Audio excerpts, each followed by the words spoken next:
I've seen this in at least a half a dozen different places. Probably one of the clearest was on a blog I regularly read a couple of days ago that was talking about, okay, we've got these cops who are saying, no way. This is going on in Chicago right now in a big way, right?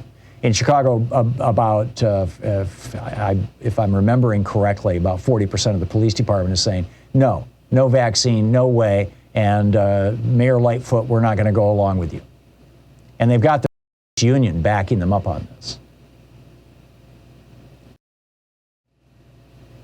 So how do we handle this?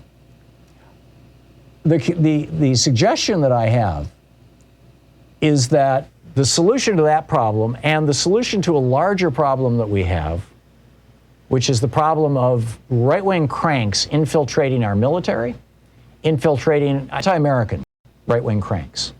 You know, fundamentally the anti-government, the militia guys, infiltrating the government, infiltrating our police departments, infiltrating the military, infiltrating our schools, our school boards. I mean, right across the board, all these government positions.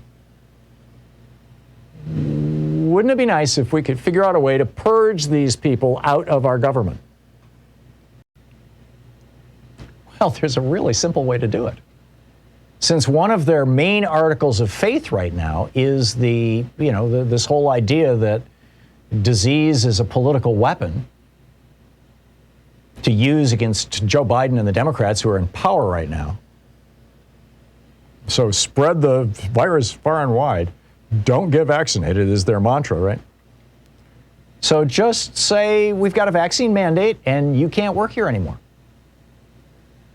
You're not only weeding out, the sales pitch a couple of days ago, and I talked about this on the air, I think last Thursday or Friday, was if we get rid of nurses and doctors who don't believe in science and police officers who don't believe in public safety, how is that a bad thing? But let me take it a step farther. By removing the police officers and the doctors and nurses and the, fill in the blanks, whatever it may be, who don't believe in getting vaccinated, you're also purging the right-wing trolls. You're also getting the right-wingers out of your schools. You're getting I'm talking about the crazed anti-American, hate America right-wingers, the ones who are getting in people's faces and threatening them, the ones who have no respect for other human beings, the ones who don't believe that you change things and you solve problems in America through the political process, who instead are trying to do it through bullying and intimidation and threats and weapons of war.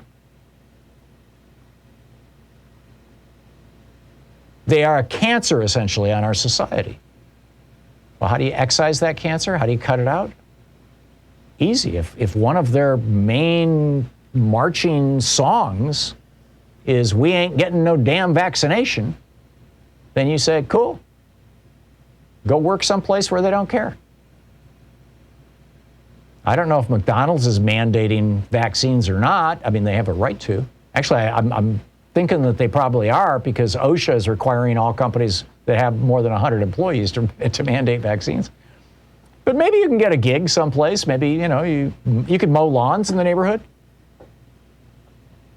There's probably, the dispensary down the street from us is always paying some guy to stand out on the street with a big sign saying, hey, go to the dispensary. He dances out there with the sign. He's probably making $10-15 an hour. There are places where these people can land, right?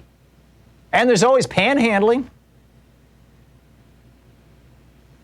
But number one, getting rid of people in hospitals who don't believe in public health, getting rid of police officers who don't believe in protecting the public from a deadly disease, seems like, a good thing in and of itself, but, you've got the added benefit that there is, if you draw the Venn diagram, the two circles, one is people who don't want to get vaccinated, the other is people who hate democracy and don't believe in America, and you put those, overlap them, and you find that they almost perfectly lay one over the other.